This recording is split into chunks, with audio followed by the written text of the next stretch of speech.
حسنت جميع خصاله صلوا عليه وآله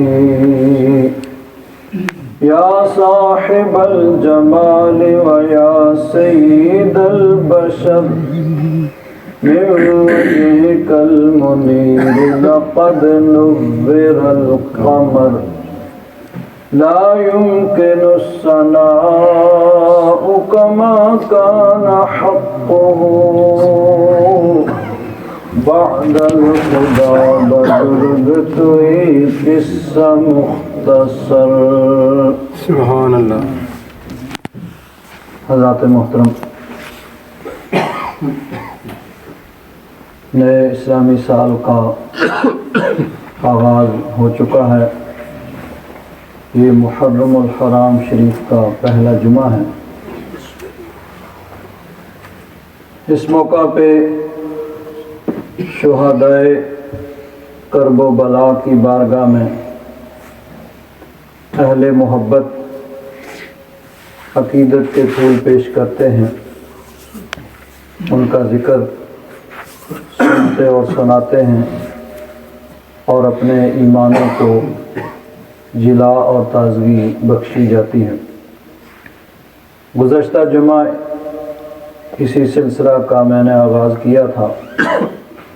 آج اسی سلسلہ میں مزید چند باتیں آپ حضرات پہ گوش گزار کی جائیں گی.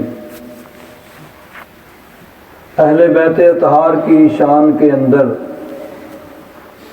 قرآن پاک کی کئی آیات اور نبی کریم صلی اللہ علیہ وسلم کی بہت سی احادیث وہ موجود ہیں جو ان کی شان اور عظمت پہ دلالت کرتی ہیں. ایک بڑی پیاری حدیث پاک میں آپ حضرات کے سامنے عرض کروں گا. اس میں بہت سی باتیں ہیں اہل بیت اطہار کی عظمت اور شان کے ساتھ ساتھ اور بھی بہت سی اہم اور ضروری باتیں ہیں. ترمذی شریف کے اندر یہ حدیث پاک موجود ہے. نبی کریم صلی اللہ علیہ وسلم کے ایک صحابی ہیں حضرت حذیفہ رضی اللہ تعالیٰ عنہ، بڑے پیارے صحابی ہیں اور نبی کریم صلی اللہ علیہ وسلم کی بارگاہ میں ان کو ایک خاص مقام حاصل تھا. ان کو صاحب سر رسول اللہ صلی اللہ علیہ وسلم کہا جاتا تھا کہ بعض اہم باتیں، راز کی باتیں جو کبار صحابہ کرام سے بھی بعض اوقات نہیں ہوتی تھیں، حضرت حذیفہ رضی اللہ تعالیٰ عنہ سے حضور وہ ذکر فرما دیا کرتے تھے. اسی لیے حضرت فاروق اعظم رضی اللہ تعالیٰ عنہ جب کوئی ایسا معاملہ آتا تو حضرت حذیفہ کو بلاتے اور ان سے پوچھتے کہ تم نے اس بارے میں رسول اللہ صلی اللہ علیہ وسلم سے کچھ سنا ہے؟ ایک دفعہ فتنوں کی بات چلی کہ فتنے بعد میں پیدا ہوں گے. حضرت عمر فاروق رضی اللہ تعالیٰ عنہ نے فرمایا حضرت حذیفہ سے کہ تم نے کچھ سنا ہے حضور سے اس بارے میں؟ حضرت حذیفہ رضی اللہ تعالیٰ عنہ کہنے لگے آپ کو اس سے کیا غرض؟ حضرت عمر فاروق نے فرمایا بھائی کیوں؟ انہوں نے کہا کہ آپ کے اور ان فتنوں کے درمیان ایک بند دروازہ ہے، یعنی جب تک آپ ہیں اس وقت تک وہ فتنے نہیں آ سکتے. حضرت عمر فاروق رضی اللہ تعالیٰ عنہ نے فرمایا کہ وہ جو بند دروازہ ہے اس کو کھولا جائے گا کہ توڑا جائے گا؟ حضرت حذیفہ نے فرمایا کہ اس کو توڑا جائے گا. تو حضرت عمر فاروق نے فرمایا کہ دروازے کو اگر کھولا جائے تو پھر تو بند کیا جا سکتا ہے، لیکن اگر توڑ دیا جائے تو پھر مشکل ہو جاتی ہے. یعنی ایک دفعہ وہ فتنے شروع ہو گئے پھر دوبارہ ان کو روکا نہیں جا سکے گا. تو اس میں یہ اشارہ بھی تھا کہ کہ حضرت عمر فاروق رضی اللہ تعالیٰ عنہ کی جو موت ہوگی وہ تبھی نہیں ہوگی، ان کو شہید کیا جائے گا۔ تو یہ حضرت حذیفہ رضی اللہ تعالیٰ عنہ صاحب سر رسول اللہ صلی اللہ علیہ وسلم، حضور خاص ان کو راز کی باتیں بتایا کرتے تھے۔ تو ترمذی شریف کے اندر حدیث پاک ہے کہ ایک دفعہ ان سے ان کی والدہ نے کہا، یہ مدینہ منورہ میں مسجد نبوی شریف سے کچھ دور رہتے تھے، تو اپنے محلے کی مسجد میں نماز پڑھتے تھے، کبھی کبھی 2-4 دن کے بعد مسجد نبوی شریف میں حضور کی بارگاہ میں حاضر ہوتے، حضور کی زیارت کرتے اور وہاں نماز ادا کرتے۔ تو ان کی والدہ نے پوچھا، بھئی کتنے دن سے نہیں گئے حضور کے پاس؟ عرض کی اتنے دن سے۔ انہوں نے کہا اچھی بات نہیں ہے، حضور کی بارگاہ میں حاضر ہوا کرو، باقاعدگی سے حضور کی بارگاہ میں حاضری دیا کرو۔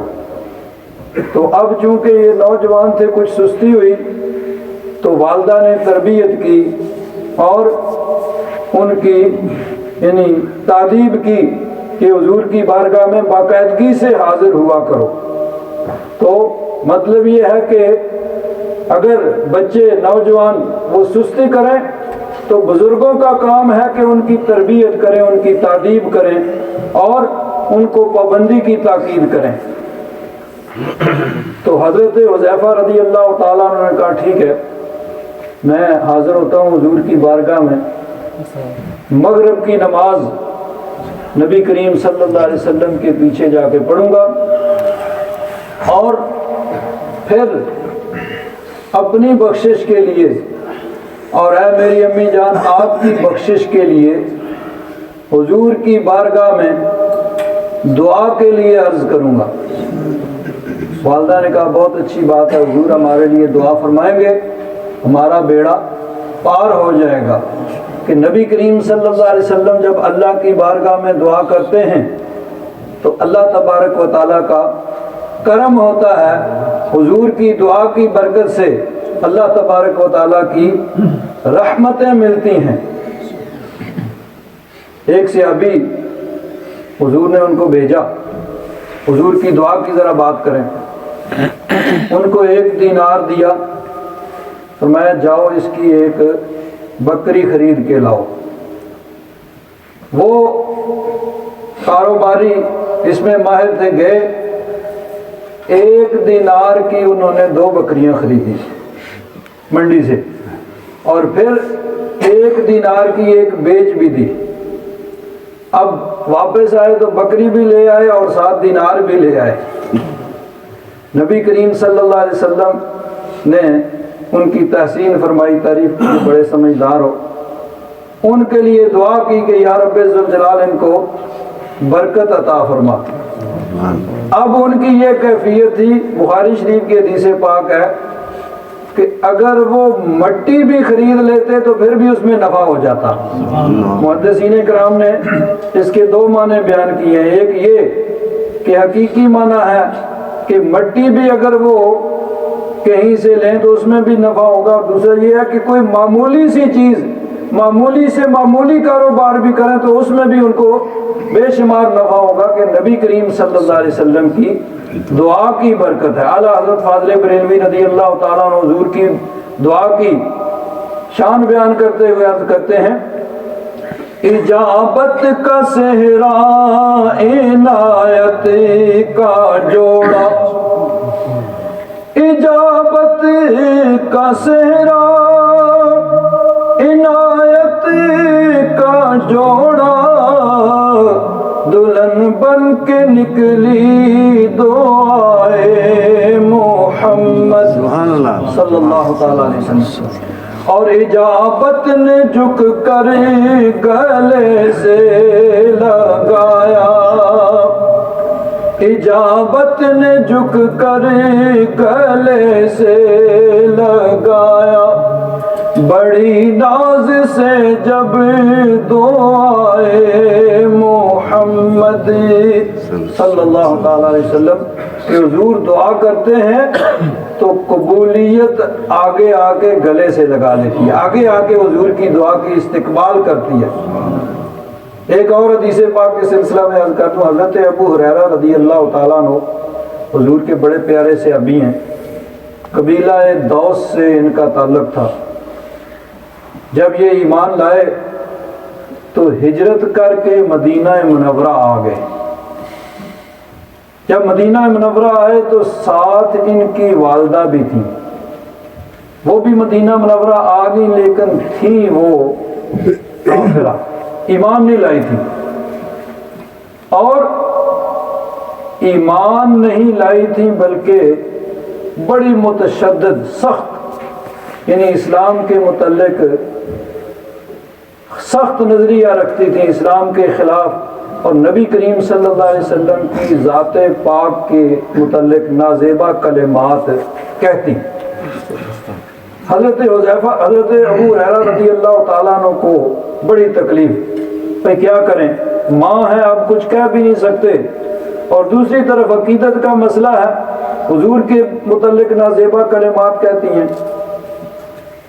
ایک دن گھر میں ایسی ہی بات ہوئی، حضرت ابو ہریرہ ظاہر بات ہے تبلیغ کرتے ہوں گے، تو انہوں نے آگے سے نازیبا کلمات کہے۔ حضرت ابو ہریرہ بہت پریشان، حضور کی بارگاہ میں آئے، حضور نے فرمایا ابو ہریرہ کیا بات ہے، آج بڑے پریشان ہو؟ عرض کیا حضور کیا کروں، ماں ہے، میں تبلیغ کرتا ہوں، آگے سے وہ نازیبا کلمات کہتی ہے، برداشت سے باہر باتیں کرتی ہے، اب کیا کروں، ماں ہے، کچھ کہہ بھی نہیں سکتا۔ تو یا رسول اللہ دعا کیجئے اللہ تبارک و تعالی میری ماں کو ہدایت عطا فرمائے۔ اب دیکھیں قرآن پاک کی ایک آیت سے بعض علماء نے یہ کہا ہے کہ جو گستاخ رسول ہوتا ہے، نبی کریم صلی اللہ علیہ وسلم کی بے ادبی کرنے والا، اس کو توبہ کی توفیق بھی نہیں ملتی، توبہ کی توفیق اس سے سلب ہو جاتی ہے، اور وہ اپنی ضد پہ ہٹ پہ اڑا رہتا ہے۔ لیکن اب چونکہ معاملہ خود حضور کی بارگاہ میں آ گیا، جن کی بے ادبی کر رہے ہیں وہی سفارش کر رہے ہیں، اور اپنے غلام کی خوشی کی خاطر کہ میرا غلام، اس کا دل خوش ہو جائے، عرض کی حضور دعا کریں میری ماں کے لیے۔ حضور نے ہاتھ اٹھا دیے، اللہم اہد ام ابی ہریرہ، یا رب ذوالجلال ابو ہریرہ کی ماں کو ہدایت دے۔ اب حدیث پاک میں آتا ہے، حضرت ابو ہریرہ فرماتے ہیں جیسے ہی میں نے سنا نا تو مجھے یقین ہو گیا، جیسے اس بات کا یقین ہے کہ 2 اور 2 4 ہوتے ہیں، اور جیسے اس بات کا یقین ہے کہ سورج مشرق سے نکلتا ہے اور مغرب میں ڈوبتا ہے، ایسے ہی مجھے یقین ہو گیا کہ میری ماں اب کلمہ پڑھ لے گی، اب مسلمان ہو جائے گی، کہ حضور نے دعا کر دی ہے کہ اجابت نے جھک، ایسے ہی تو نہیں نا اعلیٰ حضرت نے کہہ دیا، آخر وہ بھی قرآن و حدیث کا نچوڑ بیان کرتے ہیں، اجابت نے جھک کر گلے سے لگایا، بڑی ناز سے جب دعائے محمد، کہ حضور دعا کرتے ہیں تو اجابت اور قبولیت آگے آتی ہے اور آگے آ کے استقبال کرتی ہے۔ حضرت ابو ہریرہ فرماتے ہیں مجھے یقین ہو گیا، میں فوراً اٹھا، حضور کی بارگاہ سے اجازت لی، اور جیسے ہی باہر نکلا تو میں بھاگا، دوڑا، چل بھی نہیں رہا، دوڑتا جا رہا ہوں۔ دوڑ کس لیے ہے کہ میں پہلے پہنچتا ہوں کہ میری ماں، یہ میری ماں کے حق میں جو حضور نے دعا کی ہے وہ پہلے قبول ہوتی ہے۔ فرماتے ہیں میں جب گھر پہنچا دیکھا دروازہ بند ہے، دروازہ کھٹکھٹایا تو ماں نے پکارا ٹھہر جاؤ، میں کھڑا ہو گیا۔ تھوڑی دیر کے بعد میری ماں نے دروازہ کھولا تو کلمہ پڑھ رہی ہیں، کلمہ پڑھ کے کہتی ہیں کہ میں غسل کر رہی تھی کہ مسلمان ہوئی ہوں تو چلو غسل کر لوں، اس لیے تمہیں دروازے کے باہر کھڑا کیا ہے۔ تو حضرت ابو ہریرہ بھاگ کے جاتے ہیں لیکن حضور کی دعا پہلے پہنچ جاتی ہے کہ وہاں بھاگنے کی ضرورت نہیں ہے۔ اجابت نے جھک کر گلے سے لگایا، بڑی ناز سے جب دعائے محمد۔ تو حضرت حذیفہ کی والدہ کہتے ہیں کہ حضور ہمارے لیے دعا کر دیں کہ تمہارا بیڑا پار ہو جائے گا۔ ٹھیک ہے جاؤ۔ حضرت حذیفہ حضور کی بارگاہ میں آتے ہیں، مغرب کی نماز آ کے نبی کریم صلی اللہ علیہ وسلم کے پیچھے پڑھتے ہیں اور نماز کے بعد پیچھے بیٹھ جاتے ہیں۔ کبھی حضور فارغ ہوتے ہیں تو میں حضور کی بارگاہ میں اپنا مدعا عرض کروں گا، اپنا مقصد عرض کروں گا کہ یا رسول اللہ میں اس لیے حاضر ہوا ہوں۔ نبی کریم صلی اللہ علیہ وسلم نے جو نوافل ادا کرنے شروع کیے تو حضور نفل ہی پڑھتے رہے، نفل پڑھتے رہے حتیٰ کہ عشاء کی اذان ہو گئی۔ عشاء کی اذان ہو گئی، حضرت حذیفہ کو اپنا مقصد عرض کرنے کا موقع ہی نہیں ملا۔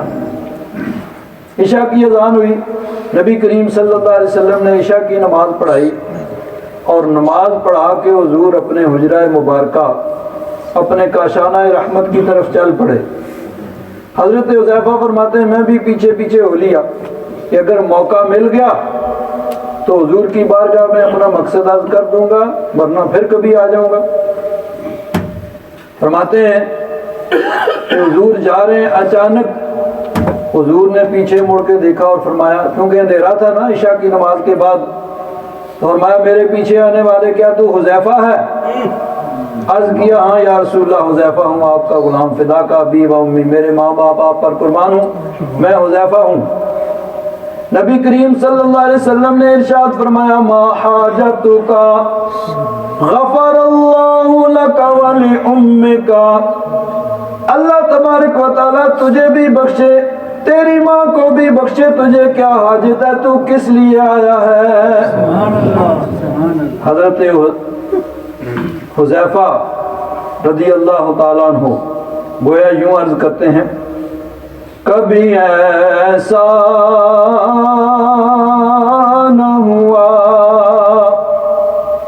کبھی ایسا نہ ہوا، ان کے کرم کے صدقے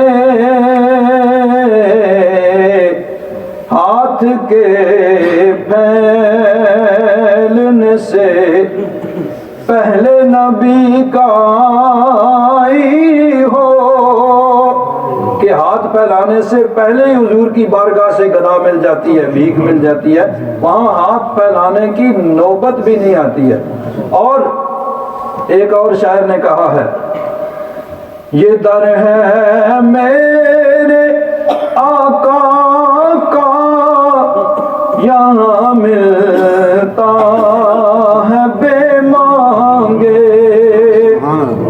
یہ در ہے میرے آقا کا یہاں ملتا ہے بے مانگے، ارے ناداں یہاں دامن کو پھیلایا نہیں کرتے، ارے ناداں یہاں دامن کو پھیلایا نہیں کرتے، اور یہ در ہے میرے آقا کا یہاں اپنوں کا کیا کہنا، یہ در ہے میرے آقا کا یہاں اپنوں کا کیا کہنا، یہاں سے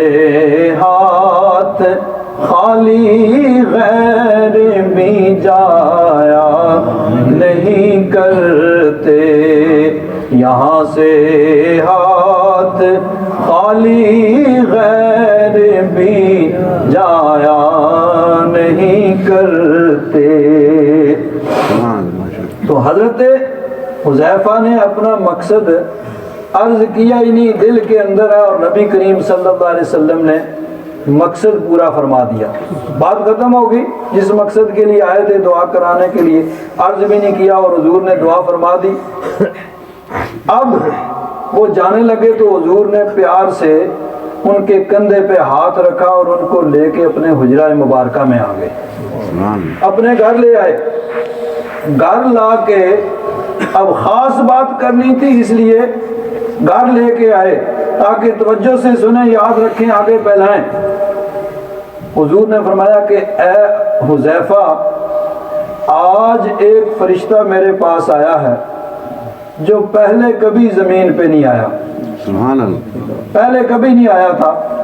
آج اس نے اللہ تبارک و تعالیٰ کی بارگاہ میں عرض کی کہ یا رب ذوالجلال، آسمانوں پہ رہ کے تیرے محبوب کی بارگاہ میں درود و سلام کے نذرانے پیش کرتا ہوں، آج مجھے اجازت ہو تو جا کے تیرے محبوب کی بارگاہ میں حاضری دوں اور وہاں جا کے تیرے محبوب کی بارگاہ میں سلام عرض کروں۔ اللہ تبارک و تعالیٰ نے فرمایا ٹھیک ہے، جاؤ، میرے محبوب کو میرا بھی سلام کہنا اور اپنا بھی سلام عرض کرنا اور میرے محبوب کو ایک خوشخبری سنا دینا۔ سبحان اللہ، اے حذیفہ، وہ فرشتہ مجھے خوشخبری سناتا ہے، یبشرنی بأن فاطمۃ سیدۃ نساء اہل الجنہ وأن الحسن والحسین سیدا شباب اہل الجنہ۔ سبحان اللہ، وہ فرشتہ مجھے یہ خوشخبری سناتا ہے کہ میری بیٹی فاطمہ الزہرا یہ جنتی عورتوں کی سردار ہیں اور میرے نواسے حسن و حسین جنتی جوانوں کے سردار ہیں۔ یہ خوشخبری وہ فرشتہ اللہ تبارک و تعالیٰ کی طرف سے مجھے لے کے آیا ہے اور مجھے اس نے یہ خوشخبری پہنچائی ہے کہ بِأَنَّ فاطمہ سیدۃ نساء اہل الجنہ، کہ فاطمہ الزہرا جنتی عورتوں کی سردار ہیں اور حسن و حسین جنتی جوانوں کے سردار ہیں۔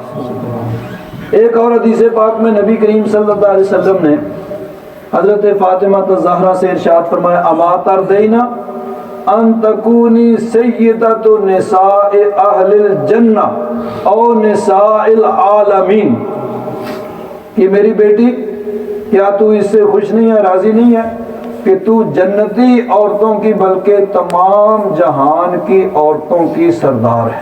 سبحان اللہ، اللہ تبارک و تعالیٰ نے ان اہل بیت اطہار کو یہ مرتبہ اور مقام عطا فرمایا کہ حضرت فاطمہ الزہرا جنتی عورتیں بلکہ تمام جہان کی عورتوں کی سردار اور حسن و حسین جنتی جوانوں کے سردار ہیں۔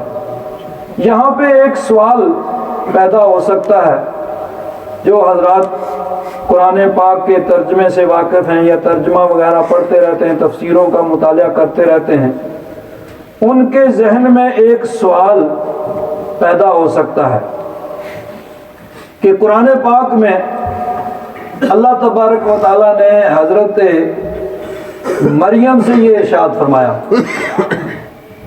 اذ قالت الملائکۃ یا مریم ان اللہ اصطفاک وطہرک واصطفاک علی نساء العالمین۔ حضرت مریم جو حضرت عیسیٰ علیہ السلام کی والدہ ہیں، ان سے فرشتوں نے کہا کہ ان اللہ اصطفاک وطہرک واصطفاک علی نساء العالمین، کہ اللہ تبارک و تعالیٰ نے آپ کو چن لیا ہے، پاک کیا ہے اور نساء العالمین تمام جہان کی عورتوں پہ تمہیں چن لیا، ان پہ فضیلت عطا فرمائی۔ تو اب قرآن پاک میں حضرت مریم کے متعلق یہ ہے کہ ان کو اللہ تبارک و تعالیٰ نے تمام جہان کی عورتوں پر فضیلت عطا فرمائی، اور نبی کریم صلی اللہ علیہ وسلم حضرت فاطمہ الزہرا ان کے متعلق یہ فرما رہے ہیں، ان سے فرما رہے ہیں کہ اللہ تبارک و تعالیٰ نے تمہیں تمام جہان، تمام جنتی اور تمام جہان کی عورتوں پہ فضیلت عطا فرمائی ہے، برتری عطا فرمائی ہے۔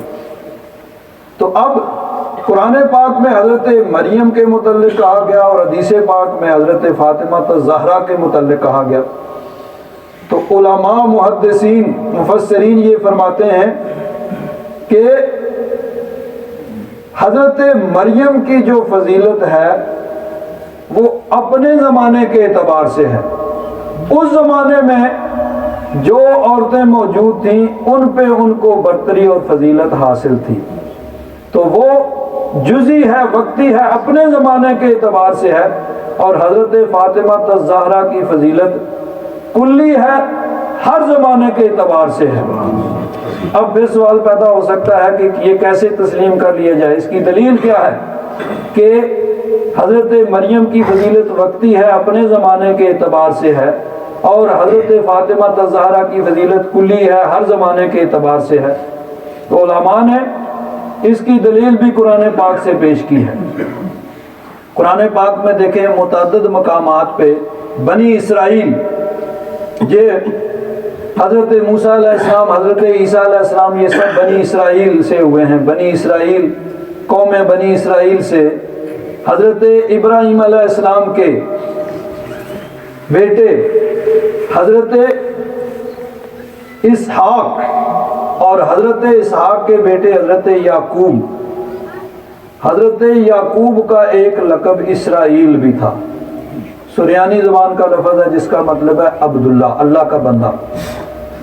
تو اسرائیل، ان سے آگے جو ان کی اولاد چلی حضرت یوسف علیہ السلام اور ان کے بھائی سب، اور آگے پھر ان کی اولاد، ان سب کو بنی اسرائیل کہا گیا. ہزاروں کی تعداد میں ان میں انبیاء کرام آئے حضرت عیسیٰ علیہ السلام تک. بعض روایات میں یہ آتا ہے کہ حضرت ابراہیم علیہ السلام کے بعد 4000 یا جتنے بھی نبی آئے سب کے سب آپ کی اولاد میں تھے. تو بنی اسرائیل یہ حضرت یعقوب علیہ السلام کی اولاد، ان میں موسیٰ علیہ السلام بھی ہیں، عیسیٰ علیہ السلام بھی ہیں. ان کے متعلق قرآن پاک میں آتا ہے متعدد مقامات. پہلے سپارے میں بھی 2 جگہ ہے اور 25ویں سپارے میں بھی 2 جگہ ہے. 25واں سپارہ سورہ الجاسیہ میں اللہ تبارک و تعالیٰ نے ارشاد فرمایا وَلَقَدْ آتَيْنَا بَنِي إِسْرَائِيلَ الْكِتَابَ وَالْحُكْمَ وَالنُّبُوَّةَ وَرَزَقْنَاهُم مِّنَ الطَّيِّبَاتِ وَفَضَّلْنَاهُمْ عَلَى الْعَالَمِينَ.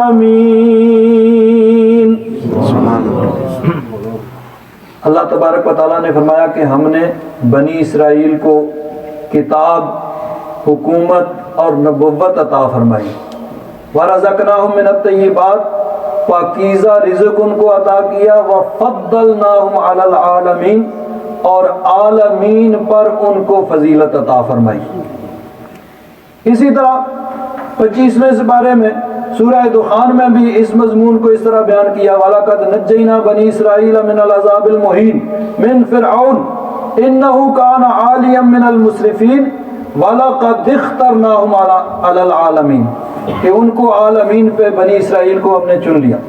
تو اب یہ قرآن پاک میں بنی اسرائیل کے متعلق یہ ہے کہ ان کو عالمین پہ برتری اور فضیلت حاصل تھی.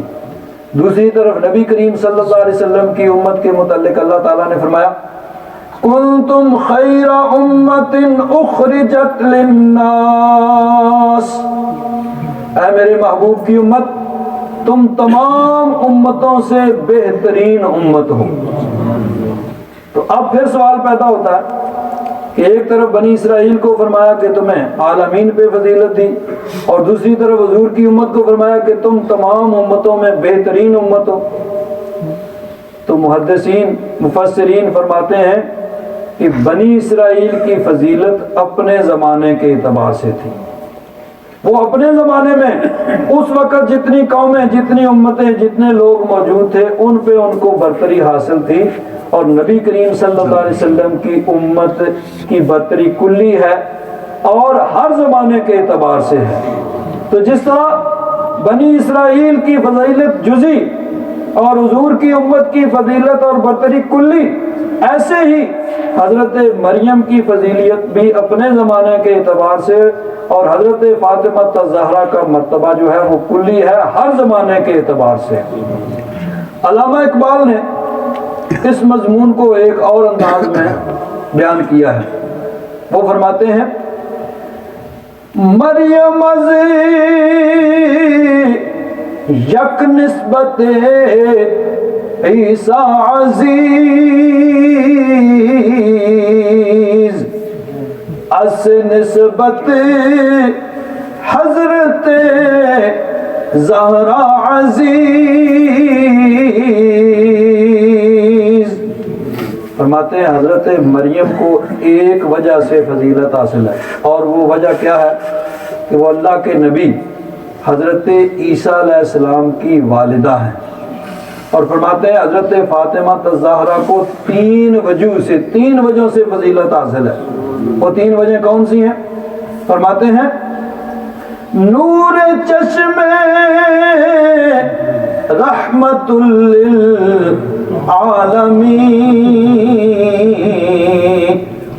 امام اولین و آخرین.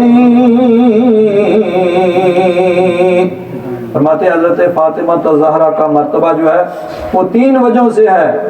ایک وجہ تو یہ ہے کہ وہ نبی کریم صلی اللہ علیہ وسلم کی نور چشم حضور کی بیٹی ہیں، حضور کی صاحبزادی ہیں. نبی کریم صلی اللہ علیہ وسلم جو اولین و آخرین کے امام اور آقا ہیں، سب اگلوں پچھلوں کے امام ہیں، سب کے آقا و مولا ہیں، ان کی بیٹی ہیں. اور دوسری وجہ علامہ اقبال کہتے ہیں بانوے تاجدار حل عطا مرتضی مشکل کشا شیر خدا. کہتے ہیں دوسری وجہ ان کی فضیلت کی یہ ہے کہ وہ حضرت علی کرم اللہ تعالی وجہ الکریم ان کی زوجہ ہیں، ان کی بیوی ہیں، ان کی اہلیہ ہیں. اور تیسری وجہ فرماتے ہیں مادر مرکز پرکار عشق مادر قافلہ سالار عشق. فرماتے ہیں تیسری وجہ ان کی فضیلت کی یہ ہے کہ وہ والدہ ہیں حسنین کریمین کی، حضرت امام حسن کی جو عاشقوں کے قافلہ کے سالار ہیں، اور والدہ ہیں حضرت امام حسین کی جو عشق کی پرکار کا مرکز ہے. بڑی گہری بات کی. اب پرکار ہوتی ہے، اس کے ذریعے سے دائرہ بنایا جاتا ہے، ایک سرا اس کا گاڑ دیا جاتا ہے اور دوسرے کو گھمایا جاتا ہے. دائرہ صحیح تبھی رہے گا جب درمیان والا سرا اپنی جگہ سے نہ ہلے. اگر وہ اپنی جگہ سے ذرا ہل جائے گا تو پھر دائرہ نہیں بنے گا. وہ جب دوسرا سرا گھوم کے آئے گا تو کہیں اور آگے پیچھے اندر باہر ہوگا. دائرہ تبھی صحیح بنے گا جب اندر والا جو سرا ہے وہ اپنی جگہ سے نہ ہلے. تو گویا علامہ اقبال یہ کہتے ہیں کہ حضرت امام حسین عشق کی پرکار کا مرکز ہیں کہ میدان کربلا میں اگر ذرا بھی وہ کمزوری دکھاتے، اپنے موقف سے ذرا بھی ہٹتے، تو اسلام کا دائرہ درست نہ رہتا. اسلام کا دائرہ جو موجود ہے وہ اس وجہ سے ہے کہ حضرت امام علی مقام نے قربانی تو پیش کر دی، اپنی جان کا نذرانہ پیش کر دیا، اپنے بیٹوں کا، بھتیجوں کا، بھانجوں کا، سارے خاندان کا، اوان و انصار تمام قربان کرا دیے، لیکن اسلام کے دائرے کو مضبوط کیا کہ اگر ہم نے جہاں ذرا بھی کمزوری دکھائی تو پھر اسلام پہ حرف آ جائے گا. اسلام کا پرچم بلند رہنا چاہیے، چاہے ہم مٹ جائیں، ہماری جانیں قربان ہو جائیں، لیکن اسلام کا جو ہے اس کے یعنی اسلام کے اندر ذرا بھی جو کمی نہیں آنی چاہیے، اس کی خاطر حضرت امام علی مقام نے سب کچھ قربان کر دیا. اللہ تبارک و تعالی ان کی مزارات پہ اپنی کروڑوں رحمتوں کا نزول فرمائے اور ان کے فیوز و برکات سے ہم سب کو مالا مال فرمائے. وآخر دعوانا الحمدللہ رب العالمین.